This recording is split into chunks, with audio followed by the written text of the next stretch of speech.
समझने की कोशिश करेंगे कि ये समितियां आखिर हैं क्या, कितने तरह की होती हैं जी। और सबसे जरूरी उनकी बनावट कैसी है, सदस्य कितने होते हैं, अध्यक्ष कौन बनता है, कब बनी, उनका मुख्य काम क्या है। मतलब वो सारे तथ्य जो परीक्षाओं के लिहाज से भी जरूरी होते हैं। एकदम ठीक कहा आपने। और ये जानना भी बड़ा दिलचस्प है कि किसी समिति को संसदीय समिति कहलाने के लिए कुछ खास शर्तें पूरी करनी पड़ती हैं। शर्तें? कैसी शर्तें? हाँ, जैसे पहली शर्त तो ये कि समिति को या तो सदन ने नियुक्त किया हो या निर्वाचित किया हो, या फिर लोकसभा अध्यक्ष या राज्यसभा के सभापति ने उसे मनोनीत किया हो। अच्छा, सदन या स्पीकर चेयरमैन द्वारा गठित, ठीक है। दूसरी, वो समिति अध्यक्ष या सभापति के निर्देशन में उनके अंडर काम करे। तीसरी, वो अपनी रिपोर्ट या तो सदन को दे या फिर अध्यक्ष सभापति को सौंपे। राइट, रिपोर्टिंग जरूरी है। और चौथी, उसको सचिवालय यानी स्टाफ वगैरह लोकसभा या राज्यसभा सचिवालय से मिलता हो। अच्छा, तो ये 4 मानक तय करते हैं कि कोई समिति संसदीय है या नहीं। जी हाँ, और इसी वजह से कुछ समितियां हैं जिनमें सांसद तो होते हैं, जैसे सलाहकार समितियां या कंसल्टेटिव कमिटीज जिन्हें कहते हैं। हाँ। उन्हें तकनीकी तौर पर संसदीय समिति नहीं मानती क्योंकि वो इन चारों शर्तों को पूरा नहीं करती। ये एक मतलब बारीक सा नुक्ता है पर महत्वपूर्ण है। हाँ, ये बात ध्यान देने वाली है। अच्छा, तो अब इन समितियों के प्रकारों पर आते हैं। कितने तरह की होती हैं ये? बिल्कुल, देखिए मोटे तौर पर हम संसदीय समितियों को 2 हिस्सों में बांट सकते हैं। 2 हिस्से कौन कौन से? एक होती हैं स्थायी समितियां, मतलब स्टैंडिंग कमिटीज, और दूसरी तदर्थ समितियां यानी एड हॉक कमिटीज। स्थायी और तदर्थ, ठीक है। स्थायी मतलब परमानेंट टाइप? हाँ, लगभग वैसा ही। स्थायी समितियां, जैसा नाम से ही पता चल रहा है, ये स्थायी प्रकृति की होती हैं। मतलब ये हर साल या एक नियमित अंतराल पर बनती हैं और लगातार काम करती रहती हैं। ये भंग नहीं होती। ओके। और तदर्थ वाली? तदर्थ समितियां किसी खास काम या मकसद के लिए बनाई जाती हैं और जैसे ही वो काम पूरा हो जाता है वो समिति खत्म हो जाती है, टेम्पररी होती हैं। समझ गया। स्थायी और अस्थायी। तो पहले स्थायी समितियों की बात करें। लगता है ज्यादातर काम यही करती होंगी। हाँ, संसदीय कामकाज का बड़ा हिस्सा यही संभालती हैं। इनको भी इनके काम के आधार पर करीब 6 श्रेणियों में बांटा गया है। 6 श्रेणियां? हाँ। बाप रे। इनमें सबसे अहम कौन सी हैं? देखिए, सबसे ज्यादा चर्चा और शायद सबसे महत्वपूर्ण जो है वो है वित्तीय समितियां, फाइनेंशियल कमिटीज। हाँ, पैसे का मामला, ये तो जरूरी होंगी ही। बिल्कुल, ये समितियां सरकारी खर्च पर पैनी नजर रखने के लिए बहुत जरूरी हैं। इनमें 3 समितियां सबसे प्रमुख हैं। 3? कौन कौन सी? लोक लेखा समिति, जिसे PAC कहते हैं, प्राक्कलन समिति यानी एस्टिमेट्स कमिटी, और सार्वजनिक उपक्रम समिति, कमिटी ऑन पब्लिक अंडरटेकिंग्स या कोपू। इन तीनों के जो तथ्य है ना, उन पर सीधे सवाल बनते हैं। PAC, प्राक्कलन और कोपू, ठीक है। चलिए PAC से शुरू करते हैं। लोक लेखा समिति, सुना है ये बहुत पुरानी है। जी हाँ, ये सबसे पुरानी संसदीय समितियों में से एक है। इसकी जड़ें जाती हैं भारत सरकार अधिनियम 1919 तक, और ये काम करी है 1921 से। 1921 से, काफी पुरानी है। और इसमें सदस्य कितने होते हैं? इसमें कुल 22 सदस्य होते हैं। 22 सदस्य? जी, 15 लोकसभा से और 7 राज्यसभा से। ये 15 और 7 का बंटवारा याद रखना जरूरी है। कुल 22 सदस्य। 15 लोकसभा, 7 राज्यसभा, कुल 22। ठीक है। और इनका चुनाव कैसे होता है? हर साल होता है। हाँ, हर साल संसद के सदस्य अपने में से ही इनका चुनाव करते हैं। तरीका वही है जो राष्ट्रपति या राज्यसभा चुनाव में सुनते हैं, आनुपातिक प्रतिनिधित्व प्रणाली और एकल संक्रमणीय मत द्वारा, मतलब PR और STV। अच्छा, PR और STV से। और एक खास बात और, शायद कि मंत्री इसके सदस्य नहीं बन सकते। बिल्कुल सही, कोई भी मंत्री PAC का सदस्य नहीं हो सकता। ये पारदर्शिता और निष्पक्षता के लिए जरूरी है। समझ आता है। और इसका अध्यक्ष कौन होता है? अध्यक्ष की नियुक्ति लोकसभा के स्पीकर करते हैं, इन्हीं 22 सदस्यों में से। लेकिन यहाँ एक बहुत दिलचस्प परंपरा है। क्या परंपरा? 1967 से ये परंपरा चली आ रही है कि पैक का अध्यक्ष हमेशा विपक्षी दल से ही होता है। अच्छा, विपक्ष का अध्यक्ष, ये तो वाकई बहुत महत्वपूर्ण बात है संसदीय जवाबदेही के लिए। जी हाँ, ये परंपरा संसदीय लोकतंत्र को मजबूत करती है। तो फिर पैक का मुख्य काम क्या है? अध्यक्ष विपक्ष का सदस्य दोनों सदनों से काम क्या करती है?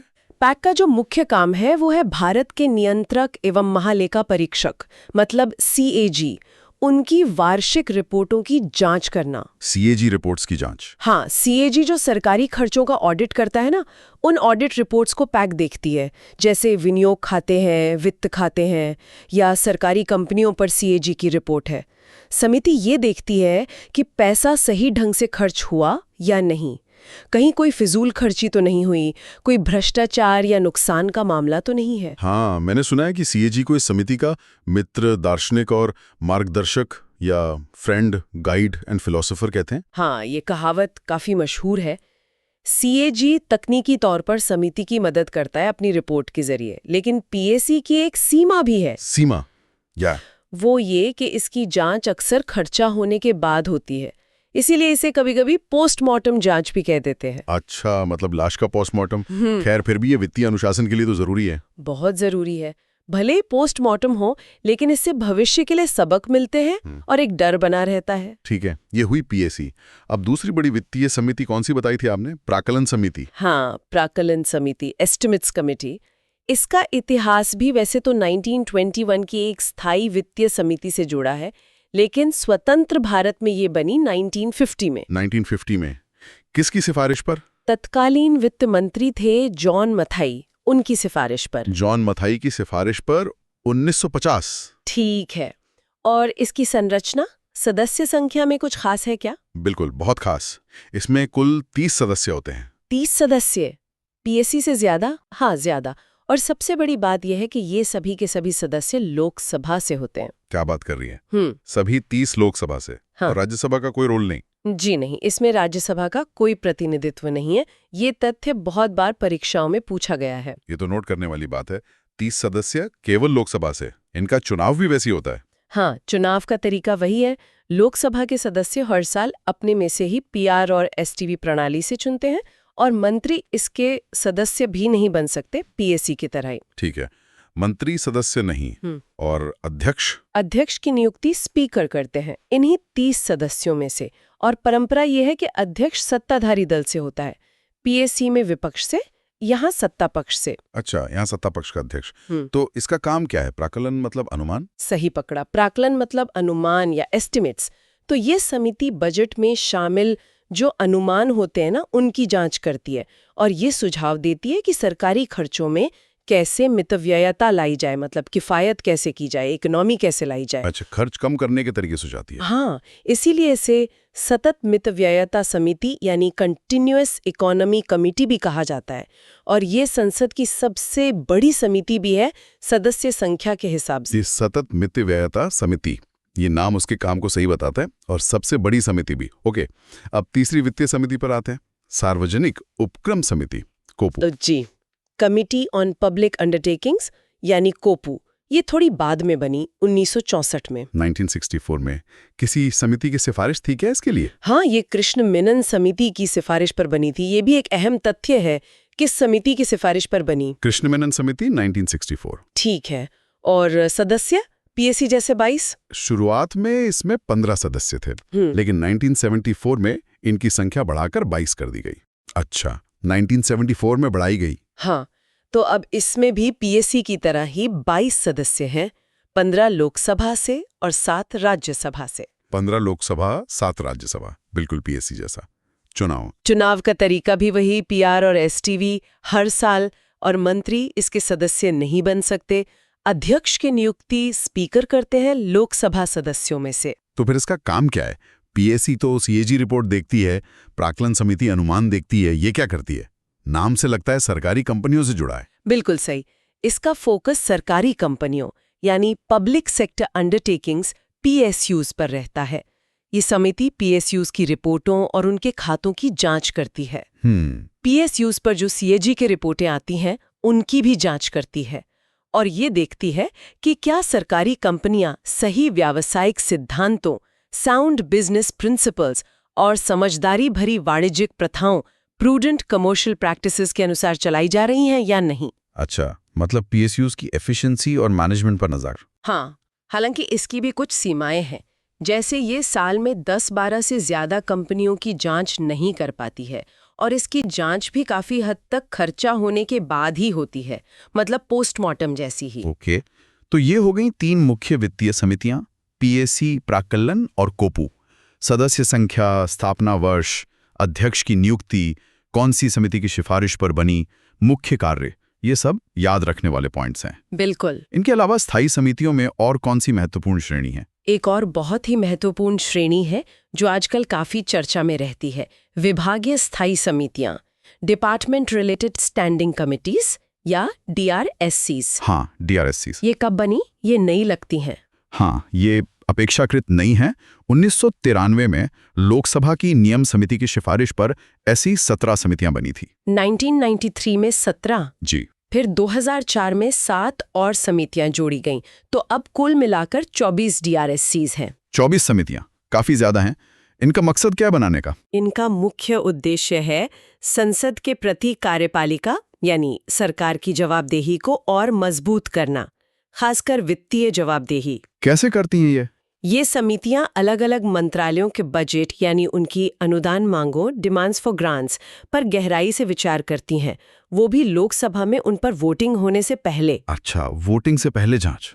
ये तो प्राक्कलन समिति से अलग है। हाँ, ये ज्यादा प्रोएक्टिव है उस मामले में। ये संबंधित मंत्रालयों से जुड़े जो बिल होते हैं उनकी भी जांच करती हैं, उनकी वार्षिक रिपोर्टों पर भी विचार करती हैं। एक तरह से ये बजट पर संसद में जो बहस होती है ना, उसको ज्यादा सार्थक और इन्फॉर्म्ड बनाने में मदद करती हैं। बहुत महत्वपूर्ण काम लगता है ये। इनकी बनावट कैसी होती है? सदस्य कितने? हर DRSC में 31 सदस्य होते हैं। 31? हाँ, 31। इसमें से 21 सदस्य लोकसभा से होते हैं और 10 सदस्य राज्यसभा से। ये 21 और 10 का अनुपात याद रखने लायक है। 21 लोकसभा, 10 राज्यसभा, कुल 31। और इनको चुनते हैं या मनोनीत करते हैं? सदस्यों को लोकसभा में स्पीकर और राज्यसभा में सभापति मनोनीत करते हैं। इनका कार्यकाल 1 साल का होता है। और हाँ, मंत्री इनके सदस्य नहीं बन सकते। मंत्री यहाँ भी नहीं? ठीक है। और ये 24 समितियां काम कैसे करती हैं? मतलब कौन किसके अंडर है? इन 24 में से 8 समितियां राज्यसभा के सभापति के निर्देशन में काम करती हैं और बाकी 16 लोकसभा अध्यक्ष के। ये केंद्र सरकार के लगभग सभी मंत्रालयों और विभागों के काम पर नजर रखती हैं। हर मंत्रालय किसी न किसी DRSC के दायरे में आता है। अच्छा, पूरा कवरेज है। हाँ। लेकिन एक बात ध्यान रखनी जरूरी है, इनकी जो सिफारिशें होती हैं वो सलाहकारी प्रकृति की होती हैं, सरकार या संसद पर बाध्यकारी बाइंडिंग नहीं होती। अच्छा, मतलब सलाह दे सकती हैं, मानना जरूरी नहीं? जी, फिर भी इनका काफी वजन होता है। तो DRSCs विस्तृत जांच के लिए एक अहम मैकेनिज्म है, भले ही सिफारिशें बाध्यकारी ना हो। जी। इनके अलावा भी तो कई स्थायी समितियां हैं। आपने कहा था 6 श्रेणियां हैं। जी हाँ, कई और हैं। सबको विस्तार से देखना तो मुश्किल होगा, लेकिन काम के आधार पर कुछ प्रमुख श्रेणियों और उनके उदाहरणों पर सरसरी नजर डाल सकते हैं, खासकर उनकी सदस्य संख्या या कोई खास बात। हाँ बिल्कुल, जैसे कुछ जांच और नियंत्रण करने वाली समितियां होती होंगी, committees to scrutinize and control. जी, इस श्रेणी में कई आती हैं। जैसे एक है सरकारी आश्वासनों संबंधी समिति, कमिटी ऑन गवर्नमेंट एश्योरेंसेस। ये 1953 में बनी थी। 1953 से है ये? हाँ, लोकसभा में इसके 15 सदस्य होते हैं, राज्यसभा में 10। ये देखती है कि मंत्रियों ने सदन में जो वादे या आश्वासन दिए हैं वो पूरे हुए या नहीं। अच्छा, फॉलो अप करती है। बिल्कुल। एक और है अधीनस्थ विधान संबंधी समिति, कमिटी ऑन सबऑर्डिनेट लेजिस्लेशन। ये भी 1953 में बनी।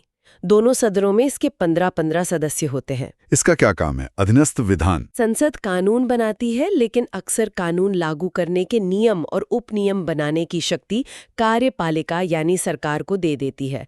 इसे डेलीगेटेड लेजिस्लेशन कहते हैं। ये समिति देखती है कि सरकार अपनी इस शक्ति का सही इस्तेमाल कर रही है या नहीं, कहीं संविधान या मूल कानून के दायरे से बाहर तो नहीं जा रही। ये तो बहुत जरूरी जांच है। हाँ, फिर कुछ समितियां सदन के पटल पर रखे गए कागजों की जांच करती हैं, committee on papers laid on the table. Lok Sabha में 15 सदस्य, राज्यसभा में 10 सदस्य। अच्छा, फिर कुछ समितियां सदस्यों के आचरण या सदन के नियमों से भी जुड़ी होंगी? बिल्कुल, जैसे विशेषाधिकार समिति, कमिटी ऑफ प्रिविलेजेस। ये सदन या सदस्यों के विशेषाधिकार हनन के मामलों को देखती है। लोकसभा में 15 सदस्य, राज्यसभा में 10 सदस्य। और एक है आचार समिति, एथिक्स कमेटी, ये राज्यसभा में 1997 में और लोकसभा में 2000 में बनी। ये सांसदों के लिए आचार संहिता कोड ऑफ कंडक्ट लागू करती है और अगर कोई कदाचार का मामला आता है तो उसकी जांच करती है। इसमें लोकसभा में 15 और राज्यसभा में 10 सदस्य होते हैं। एथिक्स कमेटी ये भी जरूरी है। फिर नियम समिति है जो सदन की कार्यवाही के नियम देखती है। लोकसभा में 15 सदस्य होते हैं और स्पीकर इसके पदेन अध्यक्ष होते हैं। राज्यसभा में 16 सदस्य होते हैं और सभापति पदेन अध्यक्ष। ठीक है। और कुछ समितियां शायद समाज के विशेष वर्गों के कल्याण पर भी ध्यान देती हैं। हाँ, वो भी है, जैसे अनुसूचित जातियों तथा अनुसूचित जनजातियों के कल्याण संबंधी समिति, कमिटी ऑन वेलफेयर ऑफ एससीज एंड एसटीज। इसमें कुल 30 सदस्य होते हैं, 20 लोकसभा से और 10 राज्यसभा से। 30 सदस्य, 20 लोकसभा, 10 राज्यसभा। जी, ये एससी/एसटी आयोगों की रिपोर्ट देखती है और उनके कल्याण से जुड़े सभी मामलों की जांच करती है। और महिलाओं के लिए भी है? ये सरकार द्वारा उठाए गए कदमों की जांच करती है। ये भी बहुत महत्वपूर्ण समितियां हैं। अच्छा, कुछ समितियां सदन के रोजमर्रा के कामकाज या व्यवस्था से भी जुड़ी होती होंगी, हाउसकीपिंग टाइप? हाँ, बिल्कुल। जैसे कार्य मंत्रणा समिति, बिजनेस एडवाइजरी कमेटी, ये सदन की कार्यवाही का टाइम टेबल तय करती है कि किस विषय पर कितनी देर बहस होगी। लोकसभा में 15 सदस्य होते हैं, स्पीकर अध्यक्ष होते हैं।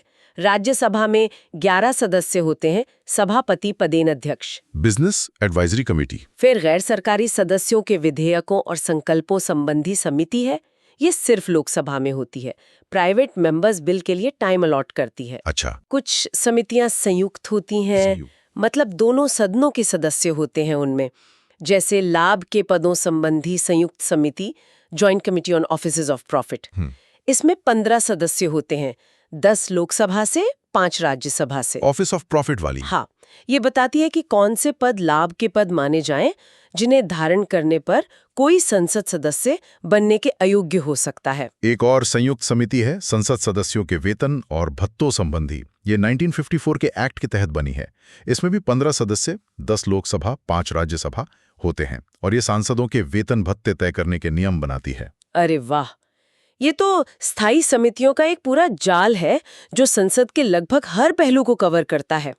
अब जरा तदर्थ समितियों, एडहॉक कमिटीज पर आते हैं। वो अस्थाई वाली? हाँ, जैसा हमने पहले बात की थी, ये अस्थाई होती हैं, किसी खास काम के लिए बनती हैं और काम खत्म होते ही भंग हो जाती हैं।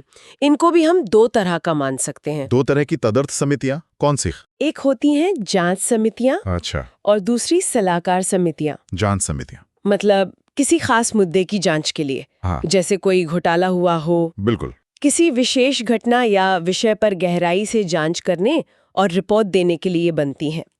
इन्हें या तो दोनों सदन मिलकर प्रस्ताव पारित करके बुलाते हैं या स्पीकर अध्यक्ष भी नियुक्त कर सकते हैं।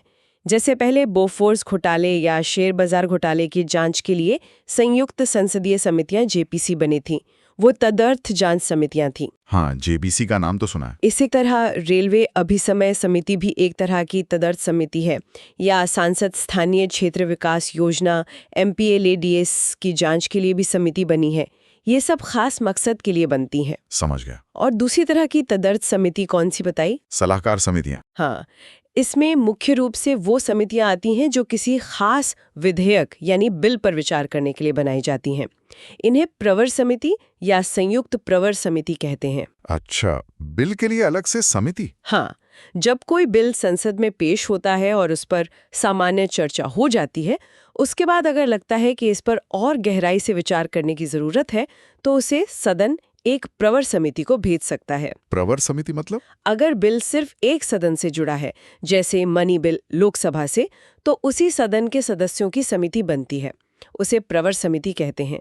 और अगर बिल ऐसा है जो दोनों सदनों से पास होना है, तो एक संयुक्त समिति बनाई जा सकती है जिसमें दोनों सदनों के सदस्य होते हैं, उसे संयुक्त प्रवर समिति कहते हैं। Joint committee?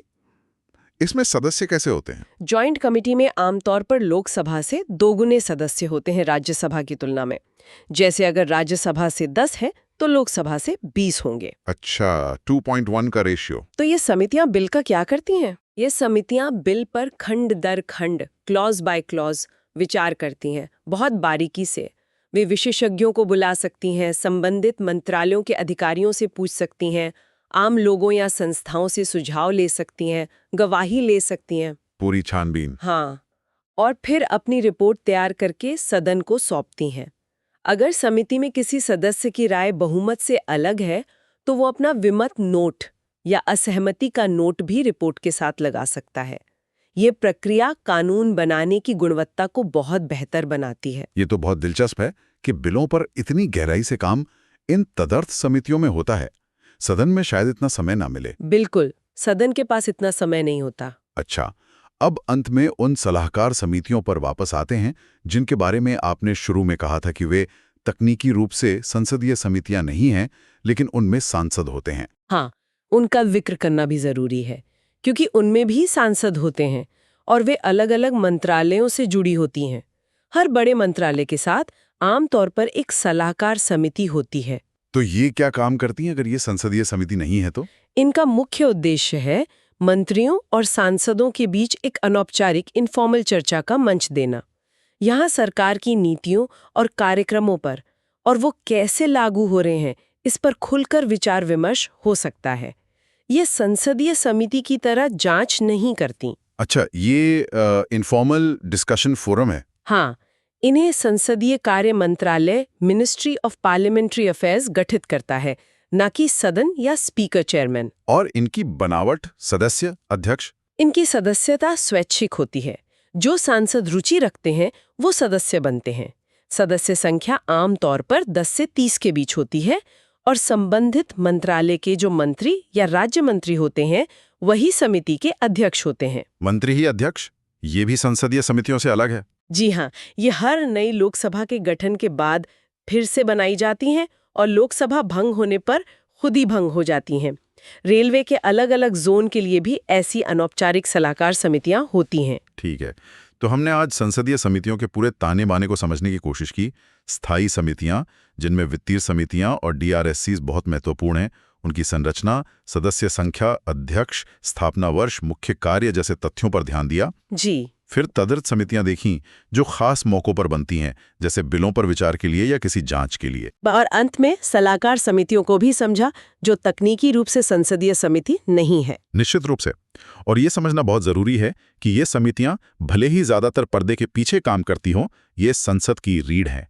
ये वो जरूरी और ललित काम करती हैं, चाहे वो सरकारी पैसे की निगरानी हो, कानूनों की बारीकी से जांच हो या सरकार की जवाबदेही तय करना हो, जो शायद सदन के फ्लोर पर संभव नहीं हो पाता।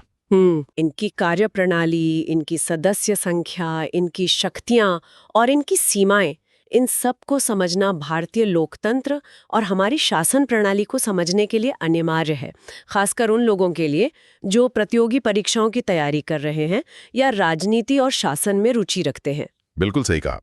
और जाते जाते एक सवाल सबके सोचने के लिए छोड़ जाते हैं। जरूर। कि जैसे जैसे शासन और तकनीक की जटिलताएं बढ़ रही हैं, आजकल आर्टिफिशियल इंटेलिजेंस की बात होती है, साइबर सुरक्षा है, जलवायु परिवर्तन है, ये सब नए और बहुत जटिल मुद्दे उभर रहे हैं। तो क्या हमारी मौजूदा समिति व्यवस्था इन नई चुनौतियों से निपटने के लिए पूरी तरह तैयार है? ये बड़ा सवाल है। या क्या संसद को इन खास उभरते हुए क्षेत्रों में और गहरी विशेषज्ञता और जांच के लिए शायद कुछ नई तरह की समितियों के बारे में सोचना चाहिए, या मौजूदा समितियों के दायरे और उनकी क्षमताओं को और बढ़ाने पर विचार करना चाहिए? ये सोचने वाली बात है।